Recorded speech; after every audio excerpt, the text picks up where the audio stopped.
Hello everyone, I hope you all are doing good. So this is the next chapter of reasoning section and the name of the chapter is clock. ठीक है, तो clock जो है काफ़ी important chapter है और थोड़ा सा बड़ा chapter भी है. तो सबसे पहले हम इसमें इसका concept देखेंगे, उसके बाद हम आगे से इसके solve करेंगे. ठीक है, तो सबसे पहले तो देखो जो हमारे पास जो भी क्लॉक होती है उसमें तीन सुई होती है ना. एक होती है मिनट हैंड, एक होती है आवर हैंड और एक होती है सेकंड हैंड. तो जो मिनट हैंड होती है उसमें 1 आवर में वो अपनी पूरी साइकिल कंप्लीट कर लेती है. तो जो मिनट हैंड होती है, अगर सपोज़ अभी वो 12 पे है तो वो पूरा एक चक्कर लगाएगी और जब दोबारा फिर से वो 12 पे आएगी तो उसकी एक साइकिल कंप्लीट हो जाएगी. तो जैसे ही वो 12 पे थी और फिर से वो 12 पे आई है मिनट हैंड, तो 1 आवर कंप्लीट हो जाता है ना. तो 1 आवर इक्वल टू 1 साइकिल. और 60 मिनट्स में देखा जाए तो 1 आवर इक्वल टू 60 मिनट्स होते हैं. तो मतलब 60 मिनट्स में वो एक पूरी साइकिल कवर कर लेगी 360 डिग्री वाली. तो अगर हम 1 मिनट की बात करें तो 1 मिनट में कितना हो जाएगा 360/60. तो 1 मिनट में वो 6 डिग्री घूमेगी. ठीक है ना, 1 मिनट में कितना घूमेगी वो 6 डिग्री. ये आपको ध्यान रखना थोड़ा सा. उसके बाद अगर हम आगे बात करें आर हैंड की, तो आर हैंड जो है उसमें क्या है कि आर हैंड जो होते हैं अपनी पूरी साइकिल 12 आवर्स में कंप्लीट करते हैं. कि जब वो 12 घंटे पूरा कर देती है तो उसके बाद क्या होता है कि पूरा एक चक्कर कंप्लीट हो जाता है. तो 12 आवर्स में क्या होता है 1 साइकिल कंप्लीट होती है.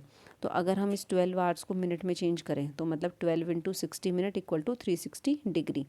और यहाँ पे कितना आ जाएगा 720 मिनट इक्वल टू 360 डिग्री. और यहाँ से अगर 1 मिनट का निकालें तो वो क्या हो जाएगा 360/720. और फिर आप जब 1 मिनट का निकालोगे तो कितना हो जाएगा 1/2 डिग्री.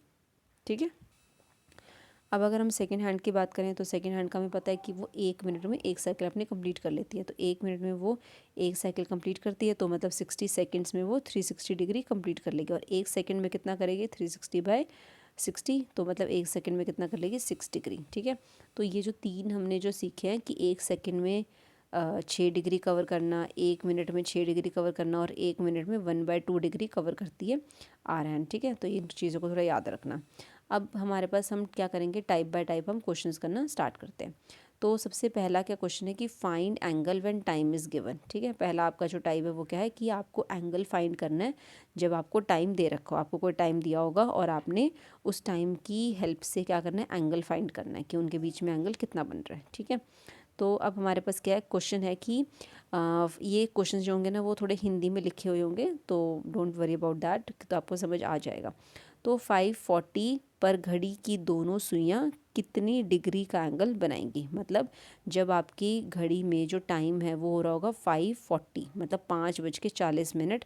तो उस टाइम पर जो घड़ी की दोनों सुई होगी मतलब एक तो 5 पे होगी और एक जो 40 मिनट पे होगी, तो उनके बीच में कितने डिग्री का एंगल बनेगा वो आपको निकालना है. ठीक है, तो उसके लिए आप क्या करेंगे कि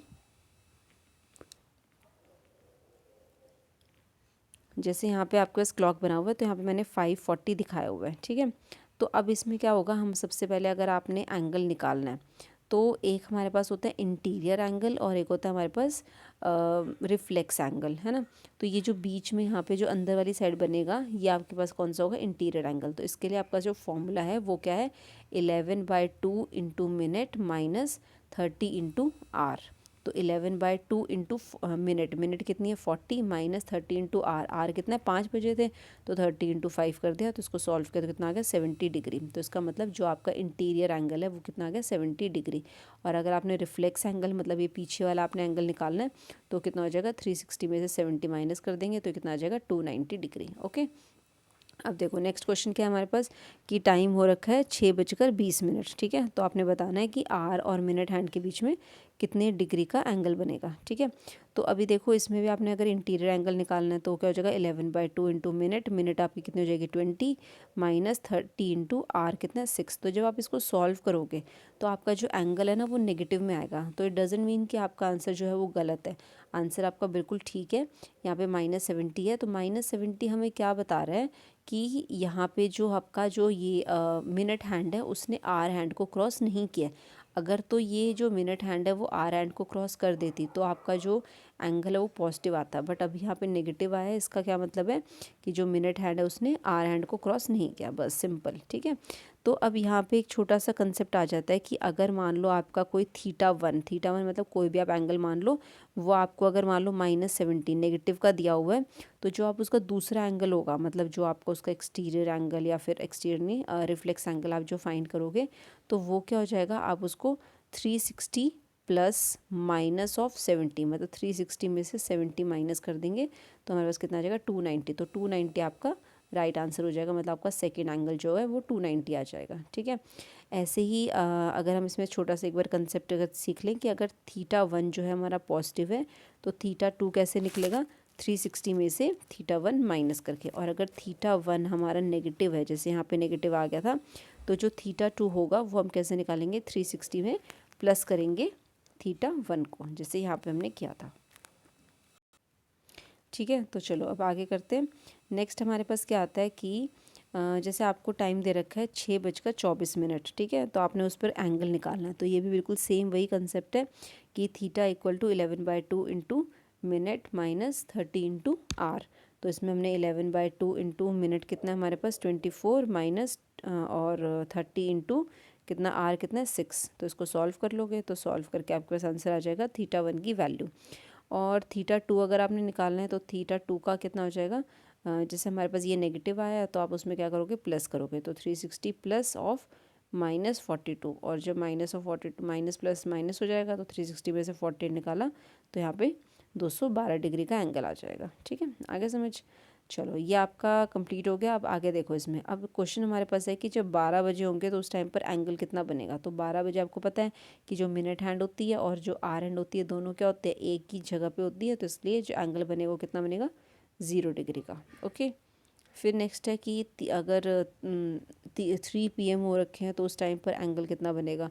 तो 3 PM मतलब कि छोटी वाली सुई 3 पर और बड़ी वाली सुई 12 पर, तो एंगल कितना बन रखा है 90 डिग्री पर। कभी कभी क्या होता है 90 डिग्री ना ऑप्शन में ही नहीं होता, तो उस टाइम पर आप क्या करेंगे, आप दूसरा एंगल निकालेंगे, मतलब 360 में से 90 माइनस करके 270, तो 270 आपका आंसर हो जाएगा इसमें। ओके, चलो ये तो हमारी फर्स्ट टाइप थी। अब हम आते हैं सेकंड टाइप पे। तो सेकंड टाइप क्या कहती है कि how many times both the needle will be in same direction in 24 hours, की 24 घंटे में जो हमारी जो दोनों नीडल हैं वो सेम डायरेक्शन में कब आएंगी। ठीक है, तो ये चीज़ें ना आपको थोड़ी सी लर्न करने वाली होंगी क्योंकि इनके डायरेक्ट आंसर्स होते हैं। ठीक है, पर एग्ज़ाम में बिल्कुल डायरेक्ट आपसे पूछ लिया जाता है, तो आप उसको थोड़ा ध्यान में रखना। तो 1 आवर में हमें पता है कि 1 आवर में वो एक बार आती है, मतलब 0 डिग्री पे। तो 12 घंटों में आएगी 11 टाइम, और 24 आवर्स में आएगी 22 टाइम्स। ठीक है, तो 0 डिग्री बनाना या फिर बोलना कि सेम डायरेक्शन में है या फिर ओवरलैप करना, ठीक है, तो इन सब का मतलब क्या है, सेम ही होता है। और इसमें 1 आवर में तो वो एक बार ही बनाती है, और 12 घंटों में वो क्या बनाती है 11 बार, और 24 घंटों में वो 22 बार। ठीक है, नेक्स्ट आपके पास आता है how many times both the needle will be opposite direction in 24 hours, की 24 आवर्स में अपोजिट डायरेक्शन में कितनी बार नीडल जो है वो आएगी। ठीक है, तो अब इसमें हम क्या करेंगे, सिंपल आपका जो भी डायरेक्ट इसका आंसर है, तो अपोजिट मतलब क्या होता है कि 180 डिग्री पे या फिर अपोजिट डायरेक्शन में, तो उसका आंसर भी कितना होगा 22। तो अगर 0 डिग्री बनाना है तो उसके लिए भी हमारे पास 22 आएगा 24 आवर्स में, और अगर 0 डिग्री ना बना के 180 डिग्री बनाना है तो उसमें भी क्या आएगा 22 टाइम्स ही आएगा। ओके, चलो नेक्स्ट अब हम करते हैं। नेक्स्ट हमें क्या दे रखा है कि how many times both the needle make 90 degree angle. अब 90 डिग्री कितने बनाएगा, तो 90 डिग्री जो है 24 आवर्स में वो कितने बनेगा, 1 घंटे में 2 बार बनता है, 12 घंटे में बनता है 22 बार, और 24 घंटे में कितना बन जाएगा 44 टाइम्स। तो 44 इसका राइट आंसर होगा। ठीक है, तो चलो अब आगे क्वेश्चन करते हैं कि in what time are hand and minute hand make 70 degree angle between 5 and 6, मतलब 5 से लेकर 6 बजे के बीच में वो ऐसा कौन सा टाइम है जहाँ पर आर और मिनट हैंड जो है वो 70 डिग्री का एंगल बनाएंगे। ठीक है, तो अब इसमें हमें क्या दे रखा है, थीटा हमें दे दिया इसका 70 डिग्री, और इसमें अगर हम आर की बात करें तो मतलब 5 से 6 बजे वाला टाइम है, तो मतलब 5 तो बजे होंगे, और मिनट हमें पता नहीं है इसका। ठीक है, अब अगर हम थीटा इक्वल टू 11/2 इंटू में मिनट माइनस 30 इंटू एच करें तो थीटा आपके पास कितना हो जाएगा 70 डिग्री, और यहाँ पे 11/2 इंटू मिनट हमें पता नहीं है, -30 इंटू 5 हो जाएगा। और जब हम इसको सॉल्व करेंगे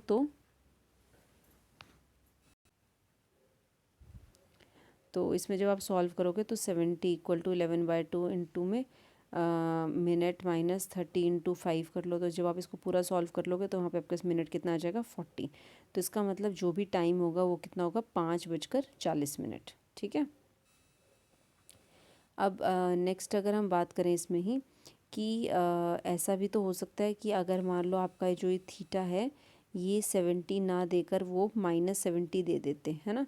तो -70 अगर देते तो आपका जो आर है वो होता 5 और मिनट आपको निकालना पड़ता। तो इसमें भी आप सिंपल वही करते, थीटा इक्वल टू 11/2 इंटू में मिनट -30 इंटू एच, तो उसमें -70 और फिर आप इसमें वही वैल्यूज़ वगैरह पुट करते तो आपका इस मिनट जो है वो आ जाता 14/6/11। ठीक है। तो आपका जो टाइम होता वो हो जाता 5:14 का टाइम। ओके, इस तरह से हो जाता है। अब चलो आगे करते हैं। तो हमारे पास इसमें वही है कि दोनों ऑप्शन में से कोई भी आंसर हो सकता है, वो डिपेंड करता है कि ऑप्शन में आपको क्या दे रखा होता है। ठीक है। चलो अब इसमें नेक्स्ट आगे क्या क्वेश्चन दे रखा है, बोला है कि in what time hour hand and minute hand creates 4 minute difference between 3 and 4 when minute hand does not cross the hour hand। अब उसने बोला है कि जो मिनट हैंड है उसने क्रॉस नहीं किया, तो अगर क्रॉस नहीं किया है तो क्या होगा, हमारे पास जो भी उसका थीटा होगा वो किस में आएगा, नेगेटिव में, है ना। क्योंकि जब क्रॉस नहीं किया तो थीटा नेगेटिव होता है और क्रॉस हो जाता है तो पॉजिटिव हो जाता है वो। तो अभी देखो इन्होंने बोला है कि हमें पता है कि 1 मिनट में 6 डिग्री का होता है, तो इसने बोला है कि 4 मिनट का डिफरेंस है, तो 4 मिनट का डिफरेंस है तो मतलब 6 इंटू 4 24 डिग्री आ गया। ठीक है, 24 डिग्री आ गया। अब हमें इसका जो थीटा है वो पता चल गया कि वो 24 है। अब वो 24 हमें दिया नहीं होता तो मैंने इसमें फाइंड किया था, क्योंकि इसने बोला था कि ऐसा कौन सा टाइम होगा जिसमें आवर हैंड और मिनट हैंड है जो वो 4 मिनट का डिफरेंस क्रिएट करेंगे। ठीक है। तो हमारे पास जो थीटा है वो कितना आ गया -24, क्योंकि अभी क्रॉस नहीं किया।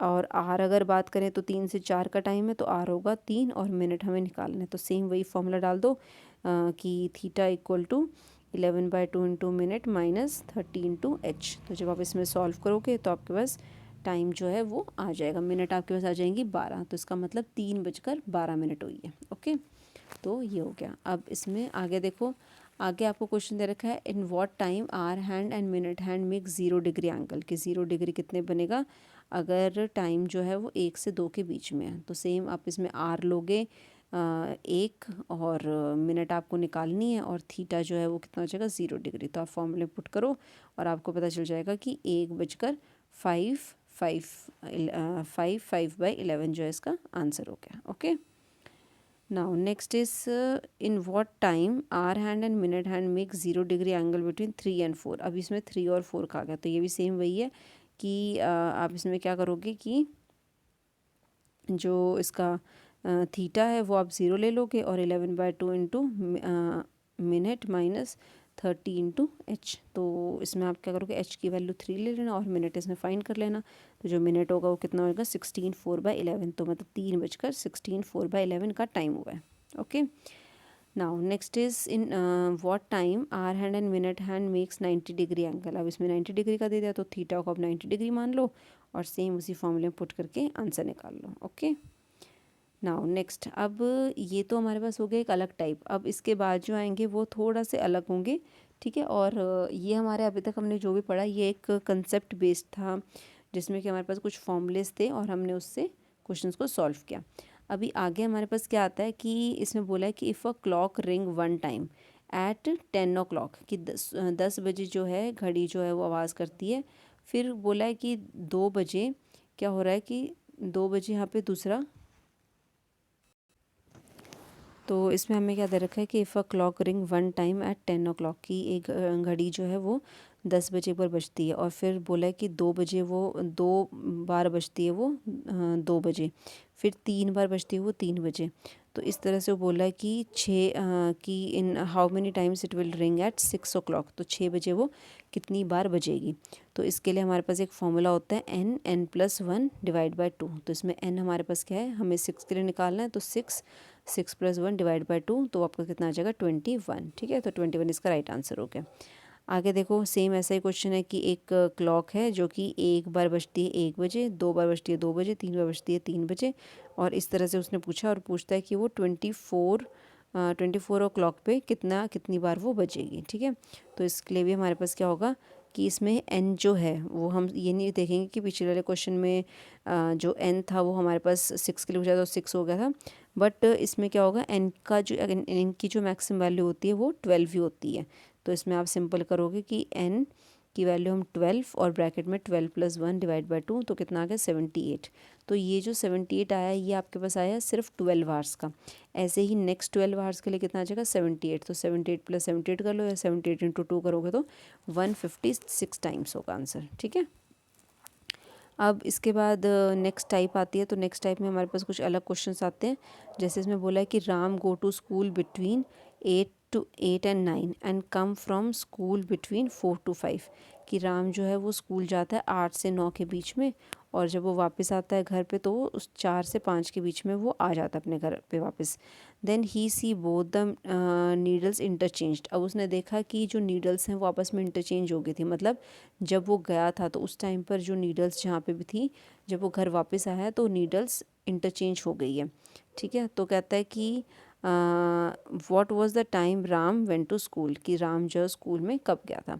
तो देखो जो उसके स्कूल में जाने का समय है, ठीक है, तो वो क्या है 8 और 9 के बीच में है। ठीक है, और स्कूल से आने का जो टाइम है वो क्या है 4 से 5 के बीच में।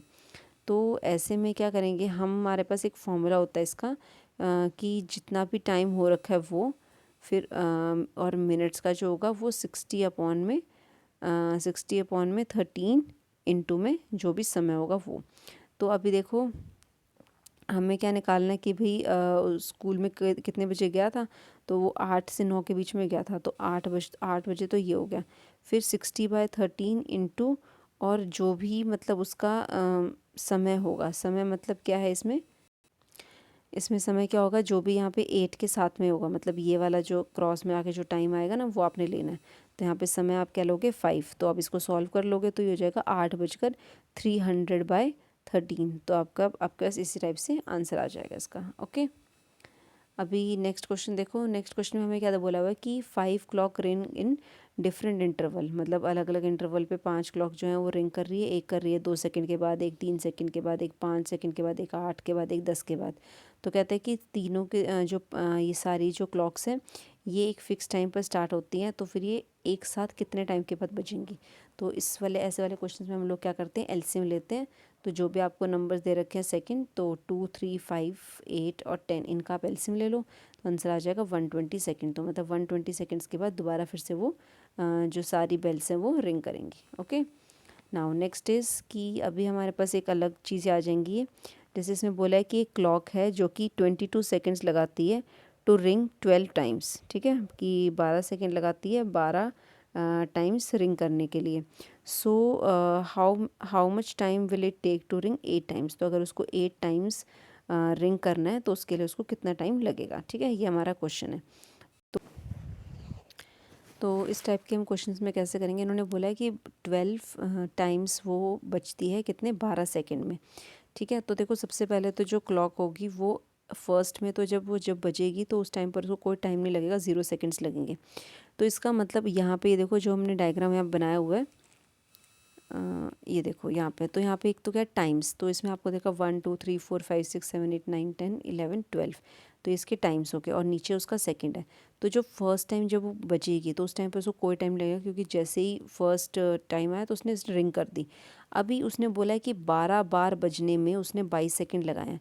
तो वैसे तो वो 12 बार बजी है, पर उसने जो टाइम लगाया है वो सिर्फ 11 के लिए लगाया है ना, क्योंकि जब वो 2 से लेकर स्टार्ट हुई और 12 तक गई, तो मतलब 11 टाइम्स जो है वो रिंग करी है 22 सेकंड्स में। तो हमने लिख लिया 11 टाइम्स उसने रिंग किया 22 सेकंड्स में, तो एक टाइम्स कितने में करेगा 2 सेकंड में। ठीक है, और हमें किसका निकालना है 8 टाइम्स, कि वो 8 बार जो है वो कितने टाइम में रिंग करेगी। तो 8 बार निकालने के लिए हम क्या करेंगे, जो फर्स्ट वाला होगा उसमें तो 0 सेकंड लगाएगी, तो बच कितने गए 8 - 1 7, तो मतलब 7 के लिए वो कितना टाइम लगाएगी, तो 7 के लिए कितना होगा 7 × 2 14 सेकंड्स। तो इसका मतलब वो बचेगी तो 8 टाइम्स ही, तो 8 टाइम्स में वो 8 टाइम्स बजने के लिए वो 14 सेकंड लगाएगी, क्योंकि जो फर्स्ट वाला जो टाइम है उसके लिए वो 0 सेकंड्स लगा रही है। ठीक है, समझ आ गया। तो अभी वही है, तो अब इसको हम आगे करते हैं। तो इसमें आगे बढ़ते हैं और आगे नेक्स्ट हमारे क्या दे रखा है, सेम वैसा ही क्वेश्चन दे रखा है कि एक क्लॉक है जो कि 60 सेकंड्स में 16 टाइम्स बजती है। तो मतलब कहने को वो 16 टाइम्स बज रही है 60 सेकंड्स में, पर जो फर्स्ट टाइम उसमें 0 सेकंड लगाएगी, तो इसका मतलब उसने 15 टाइम जो है बजने के लिए उसने 60 सेकंड लगाए हैं। तो एक बार बजने के लिए कितना लगाएगी वो 60/15 मतलब 4 सेकंड्स लगाएगी। अब उसने पूछा कि 11 टाइम्स अगर बजना है तो उसके लिए कितना टाइम लगेगा। तो 11 टाइम्स में से एक पहला जो बजेगा वो तो वैसे 0 सेकंड में बज जाएगा, तो इसका मतलब 11 - 1 10। तो 10 × 4 करेंगे तो कितना आ जाएगा 40 सेकंड्स। तो मतलब 40 सेकंड्स लगेंगे उसको 11 बार बजने में। ओके, नाउ नेक्स्ट हमारे पास अभी ये नेक्स्ट टाइप के क्वेश्चंस आ जाते हैं। इसमें हमारे पास क्या है कि मिरर इमेज वगैरह की बात होती है। तो जैसे मिरर इमेज निकालना हमने किसका 540 का। ठीक है, तो इसमें देखते हैं हम लोग इसमें कैसे करते हैं क्वेश्चंस को। अभी हमारे पास मिरर और वाटर इमेज के कंसेप्ट आएंगे टाइम्स रिलेटेड।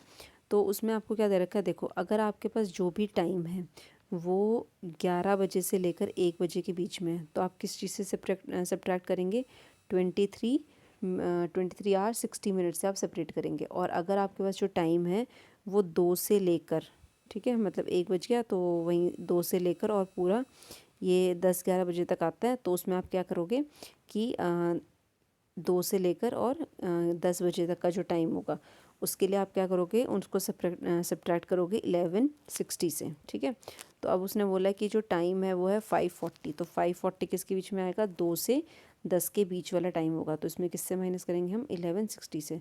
तो जो भी आपका टाइम है 540 उसको आप क्या करो 1160 से माइनस कर दो, तो आंसर आ जाएगा 620। तो 620 हमारा क्या हो गया, मिरर इमेज हो गया इस टाइम का। ओके, नाउ नेक्स्ट इज़ कि आपको मिरर इमेज निकालना है 1140 का। तो 1140 जो है वो तो क्या हो गया कि ज़्यादा हो गया है ना।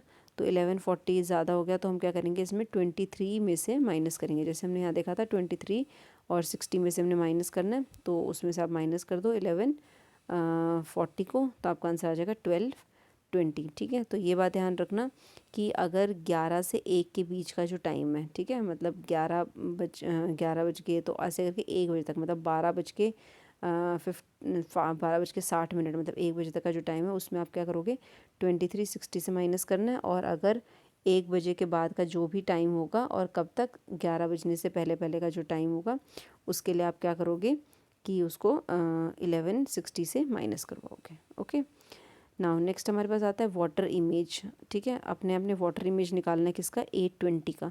तो वाटर इमेज में कोई ऐसे दो दो फॉर्मूले वगैरह नहीं होते, इसमें आपने सिंपल क्या करना है, या तो आप 1830 से माइनस कर दो या फिर 1790 से। तो 1830 से अगर आप 820 को माइनस करो तो वो टाइम बिल्कुल ठीक बैठ रहा है, तो 1010। तो 1010 हमारा क्या हो गया, राइट आंसर हो गया। ओके, अभी इसमें हम आगे बढ़ते हैं। तो आगे इसमें थोड़े से और क्वेश्चंस रह गए, जैसे कि यहाँ बोला है कि यदि घड़ी में 3, 6, 9, 12 के स्थान पर बिंदु अंकित है, घड़ी में 8:45 मिनट का समय दिखाई दे रहा है, तो घड़ी को उल्टा करके दर्पण प्रतिबिंब में देखने पर क्या समय दिया जाएगा। ठीक है, तो क्वेश्चन आपको समझ आया कि अगर आपको कोई घड़ी दी हुई है और तो इसमें आपके पास क्या है कि आपको कोई घड़ी दे रखी है और उसमें जो नंबर है 3, 6, 9, 12 उनकी जगह पे सिर्फ नंबर ना लिख के डॉट लगाया गया है। ठीक है, और बोला है कि घड़ी में जो समय हो रहा है वो 8:45 हो रखा है, और कह रहे हैं कि अगर इसको हम उल्टा कर देंगे तो उस टाइम पर क्या टाइम हमें दिखाई देगा, उसकी मिरर इमेज जो होगी वो क्या होगी। ठीक है, तो घड़ी को उल्टा करने का मतलब क्या है कि घड़ी को 180 डिग्री पे घुमाना है। ठीक है, तो अब इसमें देखो क्या कर रखा है। तो अब जब आप इस टाइम को जब आप देखोगे तो आपको क्या दिख रहा है यहाँ पे कि, तो हमने क्या करना है कि घड़ी को उल्टा कर देना है। तो घड़ी को उल्टा करेंगे तो टाइम क्या होगा, अभी देखो जो इसकी छोटी वाली सुई थी वो थी 8 पे, है ना, क्योंकि 8:45 हो रखे थे। तो जब आप इसको 8 के बिल्कुल अपोजिट लेके जाओगे तो कहाँ पे चल जाएगी, 2 पे। ऐसे जो बड़ी वाली सुई थी वो 9 पे थी, तो 9 से जो बिल्कुल उल्टा करोगे तो वो कहाँ जाएगा, 3 पे। तो इसका मतलब कि ये 2:15 वाला टाइम हो गया। और 2:15 का मिरर इमेज अगर हमें निकालना तो हम किससे माइनस करते थे, 1160 से। तो आपने 1160 से माइनस कर दिया 2:15 को, तो आंसर आपका कितना आ गया, 9:45। तो 9:45 क्या हो गया, आपका राइट आंसर हो गया। ओके, तो चलो अभी नेक्स्ट क्वेश्चन करते हैं। नेक्स्ट क्वेश्चन में क्या बोला है कि यदि घड़ी मंडे सुबह 8 बजे चालू हुई थी, ठीक है, मतलब मंडे को 8 बजे चालू की गई थी और प्रत्येक 1 घंटे में 3 मिनट तेज़ हो जाती है, मतलब हर एक आवर में वो 3 मिनट तेज़ जाती है। तो 5 घंटे बाद घड़ी में क्या समय दिखाई देगा, ठीक है। तो अगर हम बोलें कि 8 बजे अगर चालू की थी और 5 घंटे के बाद हमने देखना है तो उस टाइम पर टाइम कितना होगा, 1 बजने चाहिए, पर घड़ी जो है वो तेज़ चल रही है। अब वो 1 घंटे में कितना तेज़ चल रही है, 3 मिनट, है ना। तो फिर 5 घंटे में कितना चलेगी, 5 × 3 15 मिनट। तो इसका मतलब कि जो घड़ी है वो 15 मिनट फालतू दिखाएगी, मतलब कि 1 बजे ना दिखाकर क्या दिखाएगी, 1:15 दिखाएगी, ठीक है। समझ आ गया, बहुत सिंपल क्वेश्चन है। तो नेक्स्ट हमारे पास आता है कि एक घड़ी है जो सोमवार सुबह 8 बजे को चालू की गई थी और तो घड़ी 5 मिनट पहले का समय दिखा रही थी, परंतु जब शाम को 8 बजे घड़ी को देखा तो घड़ी 7 मिनट आगे निकल गई थी। तो किस समय घड़ी ने सही समय दिखाया होगा, ठीक है। तो आपको करेक्ट टाइम बताना है कि कोई तो ऐसा टाइम होगा जब उसने बिल्कुल सही दिखाया होगा। तो ये भी क्वेश्चन बिल्कुल मतलब हमारा एक बिल्कुल कॉमन सेंस बेसिस पे ही है। तो यहाँ पे क्या है, मॉर्निंग, और यहाँ लिखो इवनिंग। तो मॉर्निंग में कितना है, 8 बजे थे, और यहाँ पे क्या है, शाम को जब हमने देखा तो कितना था, 8 PM हमने देखा। तो कहते हैं कि जो सुबह जब हमने घड़ी चालू की थी तो उस टाइम पर घड़ी जो है वो क्या है, 5 मिनट पहले का समय दिखा रही थी, ठीक है, मतलब कि -5। और जब रात को हमने 8 बजे देखा टाइम तो उस टाइम पर क्या था कि घड़ी जो है वो 7 मिनट आगे निकल गई थी, तो मतलब +7 हो गया था। तो अगर हम इनका डिफरेंस देखें तो -5 -12 इनका डिफरेंस देखो तो कितना आ जाएगा, 12 मिनट। तो इसका मतलब कि 12 मिनट का इसमें डिफरेंस आ रहा है। तो अगर हम बोलें कि भी सुबह के 8 बजे से लेकर और शाम के 8 बजे तक कितने आवर्स हो गए, 12 आवर्स। तो उसने 12 आवर्स में 12 मिनट का डिफरेंस दिखाया है ना। तो मतलब 1 आवर में कितना दिखाया होगा, 1 मिनट का। तो अगर आपको इसका करेक्ट टाइम निकालना है तो उसके लिए आप क्या करोगे कि correct time when clock cover that 5 minute, ठीक है। तो जब करेक्ट टाइम क्या होगा, जब वो घड़ी जो है वो 5 मिनट अपने कवर कर लेगी, जो 5 मिनट ये यहाँ पे लेट चल रही थी, जब वो कवर कर लेगी तो उस टाइम पर करेक्ट टाइम होगा। तो 1 मिनट में वो 1 आवर कवर कर रही है, वो हमने यहाँ से निकाला था, 1 मिनट में 1 आवर कवर कर रही है। तो 5 मिनट में पक्का वो 5 आवर कवर कर लेगी। तो जो करेक्ट टाइम होगा वो क्या होगा, सुबह 8 बजे के बाद 5 घंटे के बाद, मतलब दोपहर के 1 बजे। तो दोपहर के 1 बजे जो है उसमें करेक्ट टाइम दिखाया जाएगा, ठीक है। तो अभी क्या हमने जैसे क्वेश्चंस करे, जैसे एक ये वाला क्वेश्चन हो गया, ठीक है, उसके बाद एक ये क्वेश्चन हो गया, उसके बाद एक ये क्वेश्चन हो गया, ठीक है। तो ये जो क्वेश्चंस है ना, ये बिल्कुल कॉमन सेंस बेस्ड है, ठीक है। तो इसके लिए आपको कोई ज़्यादा कुछ सीखने की या कुछ करने की ज़रूरत नहीं है, इसको आप वैसे भी कर सकते हो। और बाकी जो था वो फॉर्मूला बेस्ड था, जिस पे आपको ध्यान देने की ज़रूरत है और उनके फॉर्मूले अच्छे से रिवाइज़ करने की और प्रैक्टिस करने की ज़रूरत है, ठीक है। So that's all. I hope कि आपको चैप्टर अच्छे से समझ आ गया होगा, और in case you have any doubt regarding this you can ask me in the comment section. Thank you so much.